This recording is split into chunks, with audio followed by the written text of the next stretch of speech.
제가 밖에서 아주 맛있는 음식을 먹으면 집에 있는 아내 또 자식들 이렇게 생각이 나기도 합니다. 그리고 설교 말씀, 저에게 정말 큰 은혜가 되는 설교 말씀을 들으면 우리 영광교회 성도님들이 생각이 nap니다. 왜냐하면 나만 듣고 은혜 받기에 너무나 아까운 말씀들을 들으면 여러분들 생각이 나는 것이죠. 오늘 모시는 목사님, 저는 그래요. 저는 개인적으로 목사님 말씀을 통해 크게 위로를 받고 힘을 얻어 여러분들께도 꼭 한번 모시고 말씀을 듣고 싶었는데 하나님이 오늘 그 기회를 허락해 주셔서 얼마나 감사하고 기쁜지 모릅니다.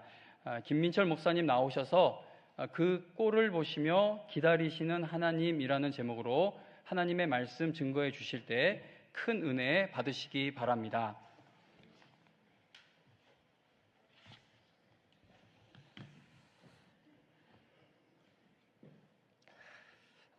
여러분 반갑습니다. 저는 신도림에 있는 하늘씨앗교회를 담임하고 있는 김민철 목사입니다.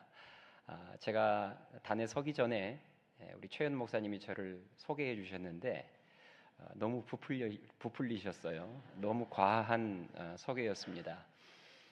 사실 저는 그렇게 설교를 잘하는 목사도 아니고요. 그래서 1년에 이렇게 다른 교회에 가서 설교하는 그런 일이 거의 없습니다. 우리 성도들이 잘 알죠. 우리 최현 목사님이 유튜브 설교를 통해서 은혜를 많이 받으셨던 것은 우리 목사님이 마음밭이 참 좋으시기 때문입니다. 아마 오늘도 여러분들이 제 설교를 들어보면 우리 최현 목사님은 정말 마음밭이 좋으시다라는 것을 확인하실 수 있을 거예요. 그렇지만 또 부족한 자지만 하나님께서 이 단에 세우셨으니 이 시간 선포되는 말씀을 통해서 전하는 자나 그 말씀을 받는 자나 모두가 은혜로 충만한 역사가 있게 되기를 주님의 이름으로 축원합니다. 오늘 본문 말씀이 호세아서인데요. 호세아 선지자는 북이스라엘의 출신의 선지자로 북이스라엘이 아수르에게 멸망당하기 약 30여 년 전부터 멸망 직전까지 활동했던 선지자입니다. 그러니 그때는 북이스라엘의 죄악이 극에 달했을 때겠죠. 왜냐하면 멸망 직전이기 때문에 북이스라엘의 죄악이 극에 달했을 때 활동했던 선지자입니다. 그래서 우리가 호세아서를 보면요, 당시 북이스라엘이 지었던 그 우상 숭배의 죄악들을 날카롭게 지적하고 있는 것을 많이 보게 됩니다. 오늘 본문 말씀에도 그 내용이 나오는데요. 자, 오늘 본문 1절, 2절 말씀을 한번 함께 보겠습니다. 자, 오늘 본문 1절, 2절 말씀을 제가 읽겠습니다. 한번 내용을 잘 들여다보세요. 이스라엘이 어렸을 때에 내가 사랑하여 내 아들을 애굽에서 불러냈거늘 선지자들이 그들을 부를수록 그들은 점점 멀리하고 바알들에게 제사하며 아로새긴 우상 앞에서 분향하였느니라. 아멘. 자, 방금 여러분이 보신 말씀은 이스라엘이 어렸을 때에 이것은 과거를 말합니다. 과거에 그 이스라엘 백성들을 애굽에서 불러내었거늘 무슨 사건을 말할까요? 출애굽 사건을 말합니다. 그러니까 하나님께서 이스라엘 백성들에게 출애굽의 은혜, 즉 구원의 은혜를 베푸셨지만 이스라엘 백성들은 그 은혜를 잊고 바알 신에게 제사하며 우상 숭배의 죄를 범했음을 지적하고 있는 말씀입니다. 자, 우상 숭배가 영적인 간음이잖아요. 그래서 호세아서 전반부를 보면 하나님과 이스라엘 백성들과의 관계를 부부 관계로 비유해서 설명하고 있습니다. 하나님께서 이스라엘 백성들의 뭐가 되시고 신랑이 되시고, 그리고 이스라엘 백성들이 거룩한 신부로 택함 받은 민족인데, 그런 이스라엘 백성들이 신랑 되신 여호와 하나님 외에 또 다른 신들을 섬기는 것, 그것은 마치 결혼한 배우자를 두고 다른 이성과 바람을 피우는 뭐와 같다는 거예요? 간음과도 같다는 것입니다. 그래서 호세아서를 보면 하나님께서는 이스라엘 백성들의 죄를 간음이라고 표현하면서 이스라엘 백성들을 음란한 백성이라 그렇게 말씀하셨습니다. 자, 중요한 것은 이스라엘 백성들의 그 교만하고도 음란한 그 모습, 그 꼴을 하나님께서는 정말 오랜 세월 동안 지켜보시며 회개하기를 기다리고 계셨다는 것입니다. 여러분, 이게 얼마나 힘든 일인 줄 아십니까? 내가 사랑하는 배우자가 다른 이성과 바람 피우는 모습을 계속 지켜보면서 기다려야 된다는 것. 이게 지금 남의 이야기여서 그렇지 내 이야기라고 생각하면 생각만 해도 끔찍할 거예요. 우리 같았으면 진작에 이혼했을 텐데 배우자가 바람 피우는 모습을 한두 번만 목격해도 곧바로 관계를 끊어버릴 텐데 하나님께서는 그런 음란한 이스라엘 백성들을 버리지 않으셨습니다. 이혼하지 않으셨어요. 이 말은 그 음란하고도 한심한 꼴을 계속 지켜보시면서 이스라엘 백성들이 다시 여호와 하나님 품 안으로 회개하고 돌아오기를 기다리고 또 기다리셨다는 말씀입니다. 우리는 여기서 사랑의 중요한 정의를 하나 발견하게 됩니다. 고린도전서 13장에 나오는 것처럼 사랑은 뭐 하는 것일까요? 오래 참는 것입니다. 오래 참는다는 말의 의미를 여러분들은 다 알고 계실 거예요. 그 못난 꼴을 계속 지켜보면서 기다려주는 것입니다. 그게 사랑이에요. 자, 우리 바울을 한번 생각해 볼까요? 바울이 다메섹 도상에서 예수님을 만나서 회심하기 전까지 어떤 사람이었죠? 예수님을 믿는 기독교인들을 핍박하는데 가장 앞장섰던 사람이었습니다. 교회를 핍박하는데 앞장섰던 악질 중에 악질이었습니다.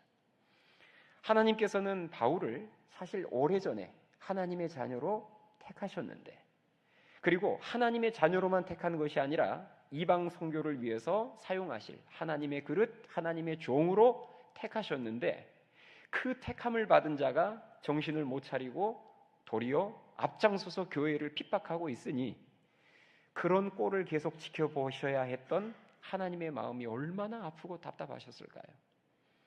그래서 바울이 다메섹으로 가는 길에서 주님을 처음 만났을 때 주님이 바울에게 가장 먼저 하셨던 말씀 생각나세요?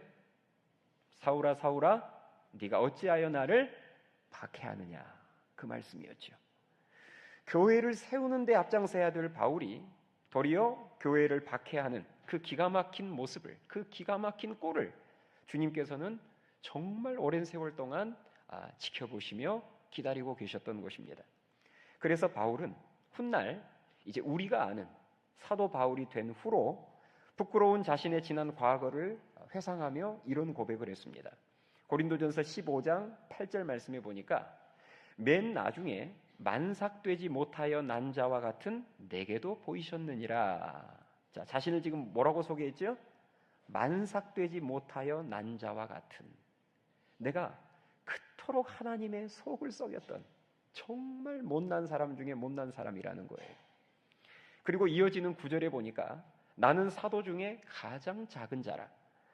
나는 하나님의 교회를 박해하였으므로 사도라 칭함받기를 감당하지 못할 자니라. 이렇게 고백하고 있습니다. 바울은 예수님을 믿고 나서야 비로소 지금까지 자신의 그 못난 꼴을 지켜보시면서 오래 참고 계셨던, 기다려주셨던 그 하나님의 사랑을 깨닫게 된 거예요. 그래서 디모데전서 1장 13절에 보면 이런 고백을 합니다. 내가 전에는 비방자요, 박해자요, 폭행자였다. 이렇게 또 고백을 하고 있고요. 이어지는 16절에서는 예수 그리스도께서 내게 먼저 일체 오래 참으심을 보이사 후에 주를 믿어 영생 얻는 자들에게 본이 되게 하려 하심이라. 이렇게 고백하고 있습니다. 예수님께서 내게 일체 오래 참으심을 보여주셨다는 거예요. 나의 그 못난 꼴들을 보면서도 오래 참아주셨기 때문에 내가 이렇게 하나님의 자녀가 되었고 주의 종이 될 수 있었다는 고백입니다. 이처럼 바울은 자신의 구원을 말할 때마다 이 오래 참아주셨던 하나님의 사랑을 항상 언급합니다. 그래서 그가 썼던 고린도전서 13장에서 사랑이 무엇인지를 말할 때 사랑은 뭐하는 것이다? 오래 참는 것이다. 모든 것을 참고 모든 것을 견디는 것이다 라고 말하고 있습니다. 우리 최은 목사님이 자녀가 많잖아요. 그런데 저는 자녀가 조금 더 많습니다. 네, 저는 자녀가 5이에요. 지금 큰아들이 대학교 4학년이고요. 막내가 중학교 1학년입니다. 제가 자녀 5을 키워보고 또 성도들을 영적으로 양육하는 목회를 하면서 깨달은 것 중에 하나는요, 자녀 양육에 있어서도 그렇고 목회에 있어서도 그렇고 전도를 할 때에도 정말 중요한 게 있어요. 그게 뭐냐면 그 꼴을 계속 지켜보면서 참고 기도하고 기다려야 된다는 것입니다. 이것은 자녀를 양육할 때도 목회를 할 때도 그리고 전도를 할 때도 동일한 굉장히 중요한 하나의 법칙입니다. 날마다 그 꼴을 보면서 날마다 그 한심한 꼴을 보면서 얼마나 잘 버티느냐의 싸움인 것 같아요. 자녀 교육의 길이, 목회의 길이, 또 전도의 길이 그렇습니다. 그 꼴을 보면서도 낙심하지 않고 또 그 꼴을 보면서도 포기하거나 소망을 잃지 않고 또 그 꼴을 보면서도 기도를 포기하지 않고 한 번 더 기도하는 그 싸움, 그것이 자녀 양육에 있어서도 또 성도들을 목양하는 데 있어서도 전도를 하는 데 있어서도 너무 중요하더라는 사실을 깨달은 거예요. 목사인 저도 자녀 양육을 하다 보면 별의 별꼴을 다 봅니다. 여러분, 자녀를 한둘만 키워도 별의 별꼴을 다 보는데 자녀가 5이면 얼마나 더 많은 별의 별꼴을 보겠어요. 목사 자녀라고 성품이 더 특별하고 좋은 아이들로 태어나는 게 아닙니다. 똑같은 죄인이에요. 똑같이 철없는 자식입니다.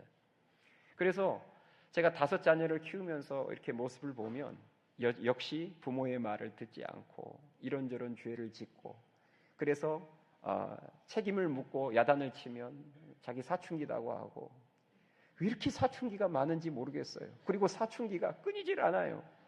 1호가 사춘기 졸업하면 2호가 사춘기 들어서고 2호 졸업하면 3호가 들어서고 계속 사춘기입니다. 지금도 진행형이에요. 거기에다가 이제 아내가 갱년기까지 와서 제가 그 틈에서 미칠 것 같아요. 나도 갱년기야 이러고 외치고 싶어요. 그렇게 아이들이 죄도 짓고 부모 속을 썩이며 어떤 때는 저에게 우리 아들 중에 한 명이 저한테 어느 날 고등학교 2학년 때 그러는 거예요. 아빠, 저 이제 하나님 안 믿을래요.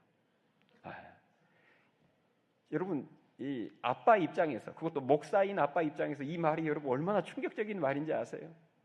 어렸을 때부터 그렇게 기도하면서 가르쳐놨더니 고등학교 2학년 돼서 한다는 말이, 아빠, 저 하나님 이제 안 믿을래요. 안 믿어져요. 그러더라고요.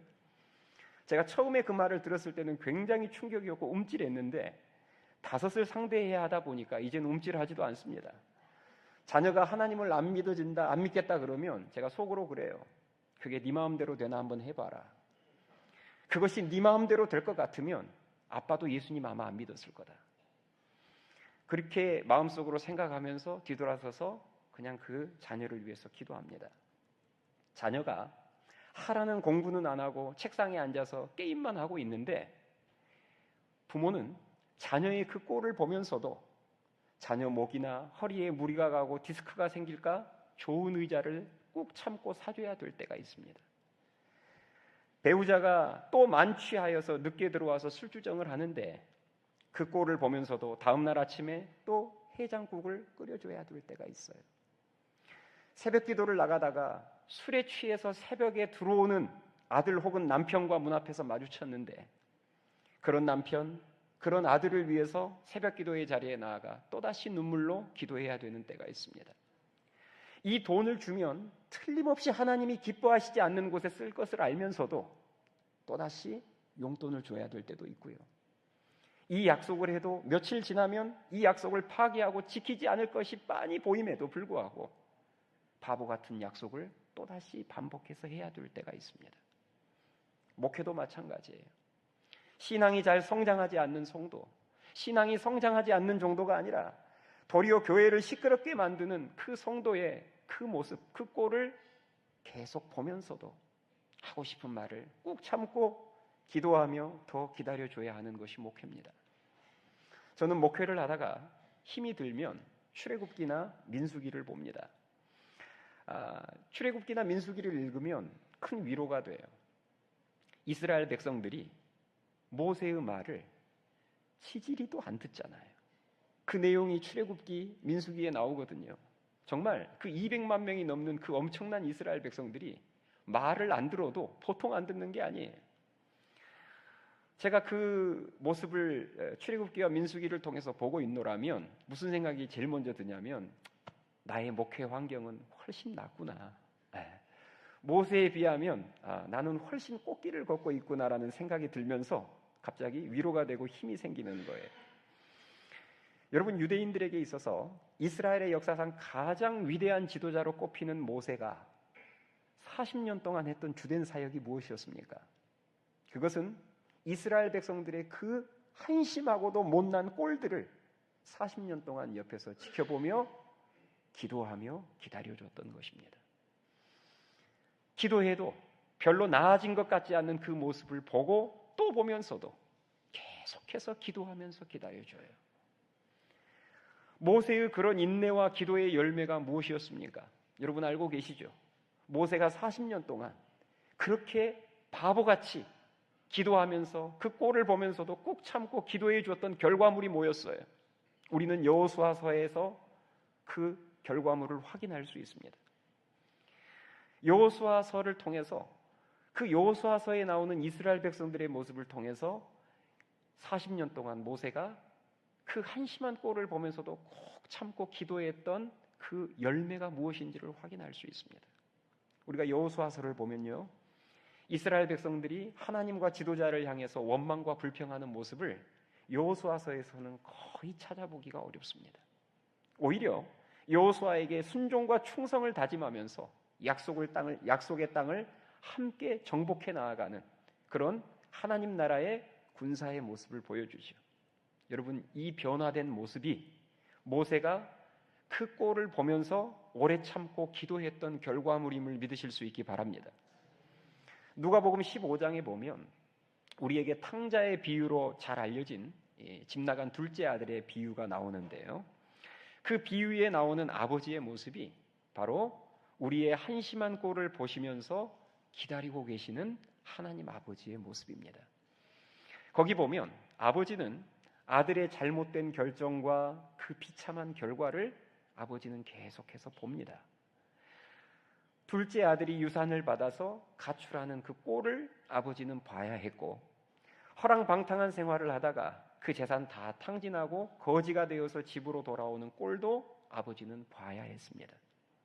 별의 별꼴을 다 봤지만 아버지는 그런 아들을 호적에서 파내지 않았고 매일 계속해서 그 아들을 기다렸는데 그것도 문 밖에서 기다렸음을 우리는 성경 말씀을 통해서 확인할 수 있습니다. 문 밖에서 기다렸어요. 그러던 어느 날 그 아들이 자신의 잘못을 깨닫고 거지가 되어서 돌아왔을 때 아버지는 달려가서 그 아들을 안아주고 용서해주며 다시 영광스러운 아들의 자리를 회복시켜 주셨습니다. 이것이 바로 우리를 향한 하나님 아버지의 이해할 수 없는 사랑임을 믿으실 수 있기 바랍니다. 오늘도 저와 여러분들의 한심한 꼴을 보시며 지금도 기다려주시고 기도해 주시는 하나님이세요. 그 하나님의 놀라운 사랑이 오늘 본문 말씀에도 나오는데요, 자, 오늘 본문 말씀 8절 말씀으로 우리 한번 같이 보겠습니다. 자, 8절 말씀입니다. 자, 8절 말씀을 제가 읽겠습니다.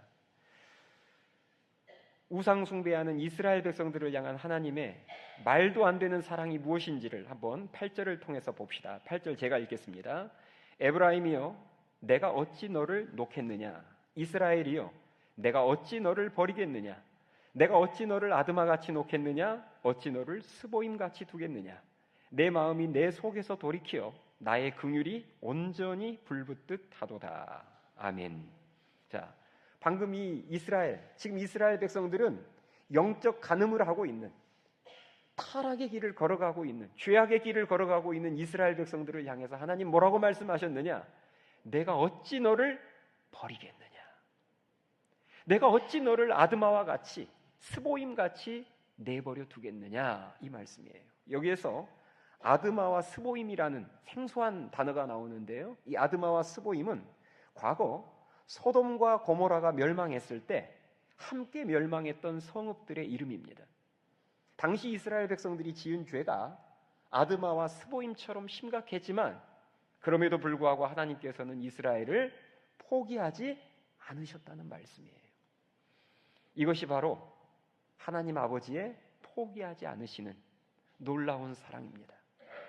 우리가 예수님을 믿고 하나님 아버지의 품 안으로, 저와 여러분이 하나님 아버지의 품 안으로 돌아올 때까지 하나님 아버지께서는 별의 별 꼴들을 다 보셔야 했습니다. 그리고 지금 이미 이제 예수님을 믿고 교회 안으로, 교회 공동체 안으로 들어와 있는 지금도 하나님께서는 여전히 한심하고 부족한 우리들의 그 꼴을 지금도 지켜보고 계시고 그 꼴을 보시며 기도하고 계시고 기다리고 계세요. 제가 자녀들을 키우면서요, 그 5 자녀들의 연약한 모습, 부족한 모습, 한심한 꼴을 볼 때마다 가장 먼저 생각나는 분이 어머니예요. 이 이제 철없는 자식들을 낳아서 키워보니까 이제 부모의 마음을 조금씩 이해하게 되는 거죠. 사실 저는 모태신앙입니다. 어머니가 이미 저를 낳을 때, 저를 태중에 가지고 있을 때부터 어머니는 교회를 다니셨어요. 그렇지만 저는 모태신앙이지만 사실 어렸을 때 신앙이 좋지 않았습니다. 그래서 저는 군 입대 전에, 군대를 입대하기 전에 가장 영적으로 방황을 했던 시기였어요. 교회를 거의 떠나다시피 했습니다. 그러다가 제가 군대 입대해서 군 복무 중에 회심을 경험하게 됐어요. 예수님을 깊이 있게 만난 거예요.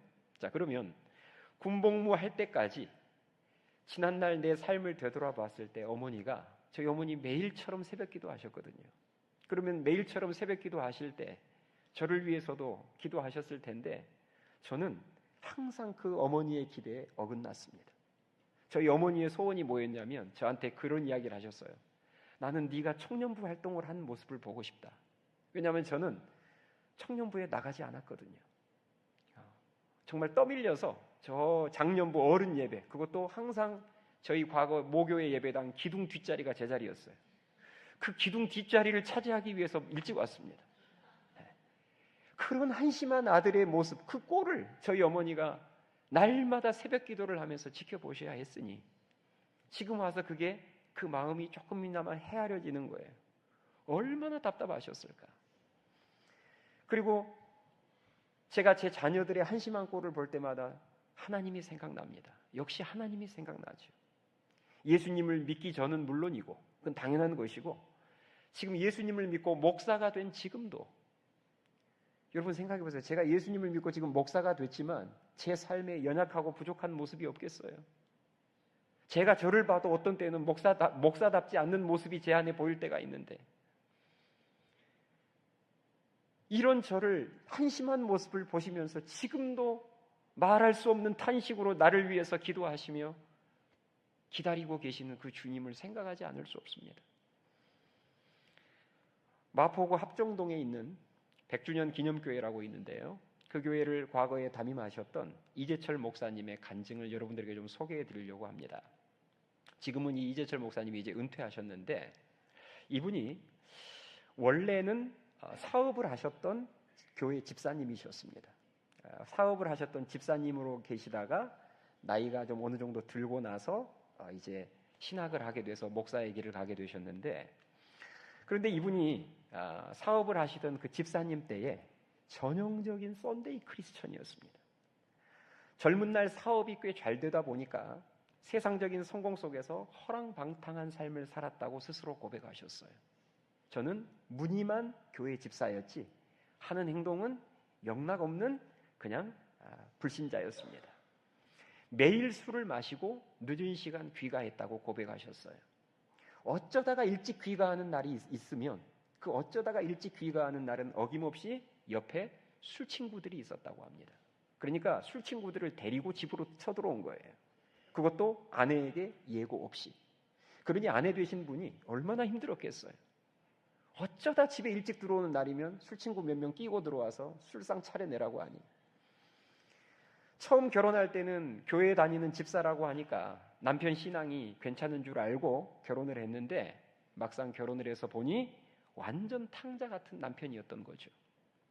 이재철 목사님이 고백하기를 어떤 때는 술을 마시다가 술집에서 친구들과 술 마시다가 아내를 술집으로 호출해서 노래를 부르게 했다고 합니다.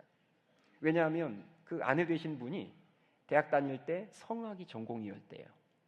그러니까 아내의 노래 솜씨를 술 친구들에게 자랑하기 위해서 소위 말해서 객기를 부렸던 거예요. 더 놀라운 것은 그런 말도 안 되는 무례한 남편의 요구에도 아내 되시는 분이 단 한 번도 거절한 적이 없었고 화를 낸 적도 없었다는 것입니다. 매일 술을 마시고 늦게 들어오는 남편의 모습을 보면서도 싫은 내색 한번 해본 적이 없고 새벽 1시, 2시에 시끄럽게 초인종을 눌러도 문을 열어주지 않은 적도 없었고 그 늦은 시간에 들어와서 큰 소리 치면서 밥을 차려달라고 해도 거절한 적이 없었다고 합니다. 그래서 이재철 목사님은, 그때는 집사님이죠. 그 이재철 집사님은 당시에 속으로 생각하기를 내 아내는 원래 하나님께서 천사 같은 성품을 가진 착한 사람으로 만드셨나 보다 그렇게 생각했대요. 그런 이재철 목사님의 생각을 완전히 뒤바꿔 놓은 사건이 1984년 8월 2일에 일어났습니다. 지금으로부터 41년 전이에요.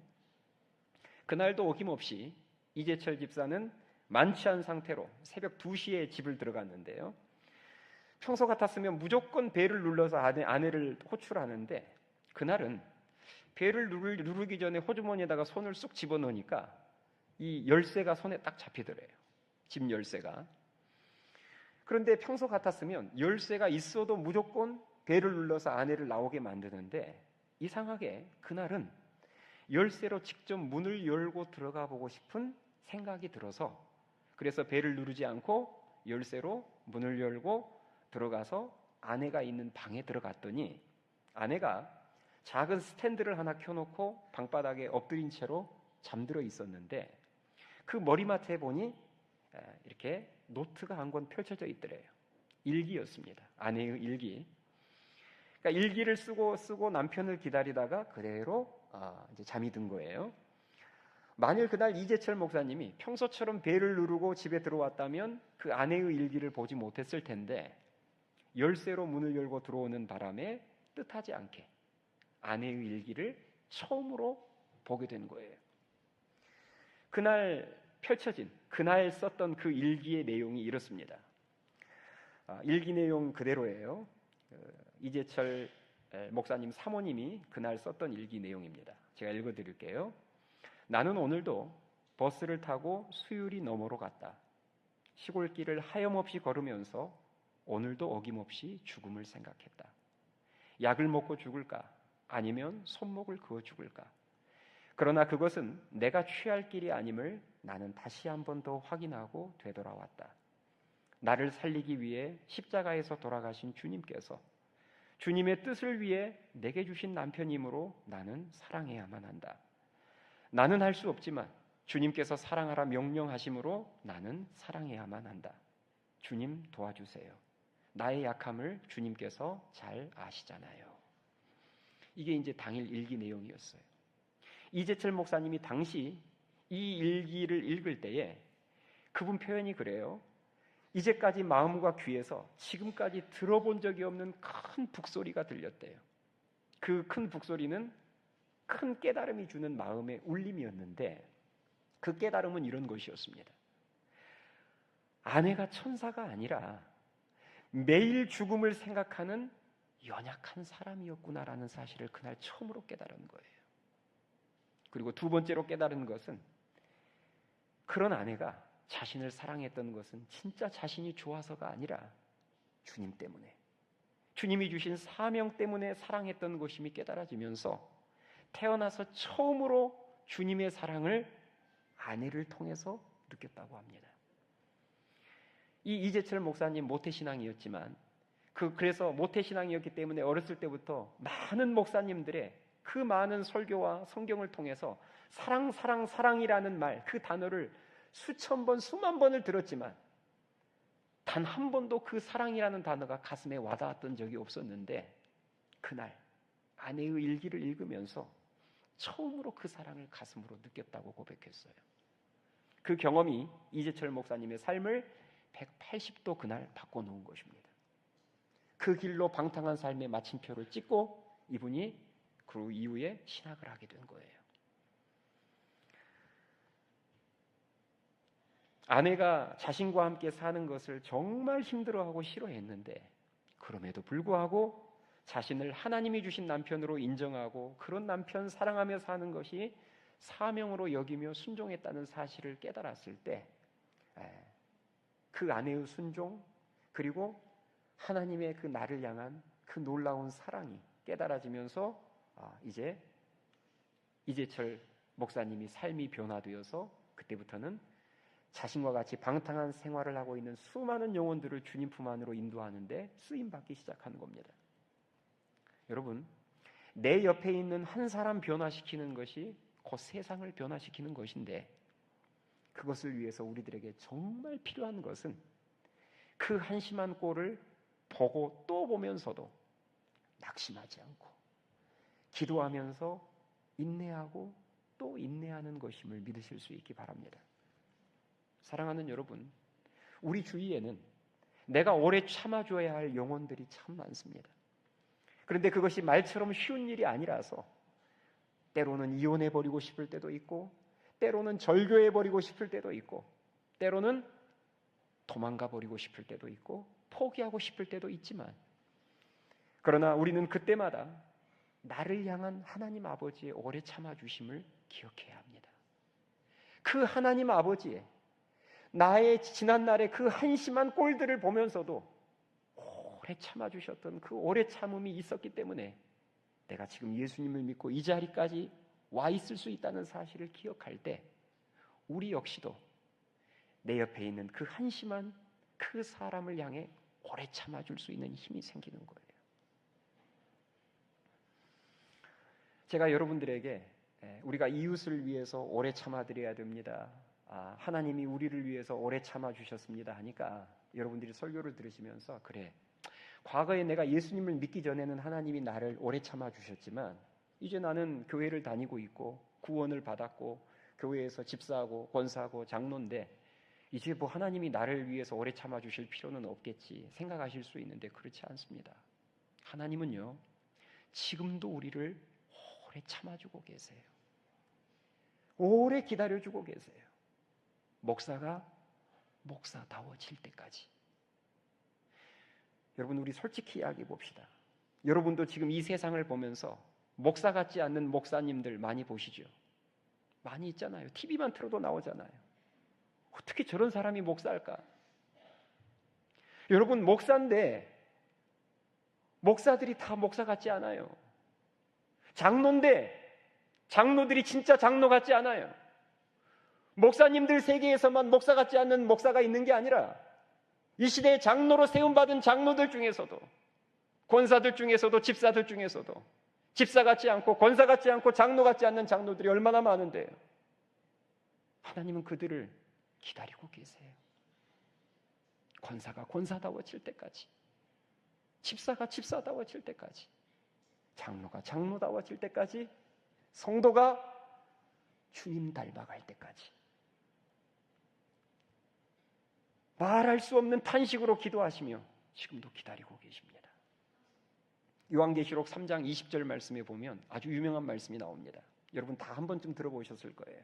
볼지어다 내가 문 밖에 서서 두드리노니 누구든지 내 음성을 듣고 문을 열면 내가 그에게로 들어가 그와 더불어 먹고 그는 나와 더불어 먹으리라.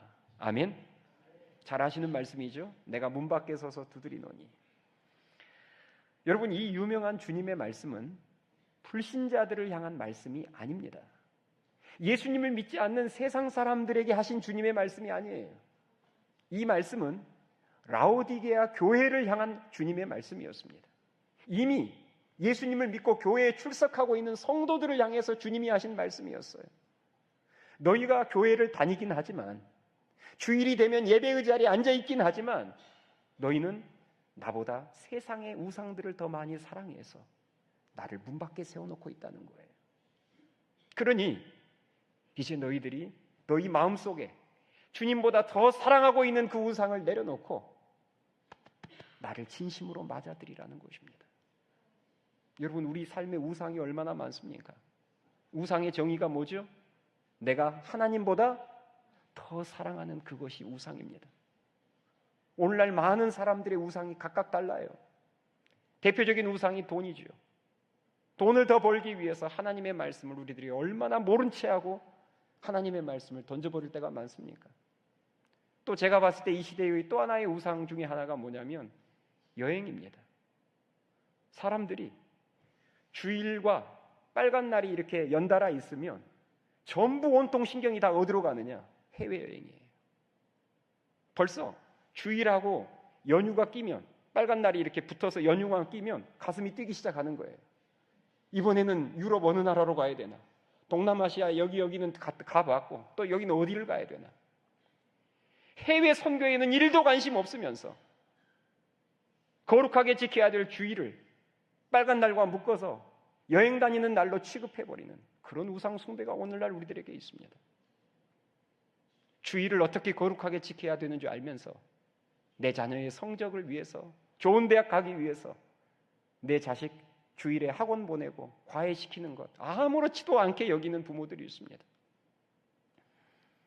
주님은 그 한심한 꼴을 지금도 지켜보시며 말할 수 없는 탄식으로 기도하시며 기다리고 계십니다. 바라기는 지금까지 우리의 그 한심한 꼴들을 지켜보시면서도 단 한순간도 그런 우리들을 포기하지 않으시고 기다려주신 하나님의 사랑을 저와 여러분들이 오늘 기억하며 이제는 우리도 그 오래 참는 사랑으로 내 곁에 있는 믿음이 없거나 믿음이 연약한 부모님을, 배우자를, 자녀들을 기다려주고 섬기고 품에 안아주는 그러한 사명의 길을 묵묵히 걸어갈 수 있기를 주님의 이름으로 축원합니다.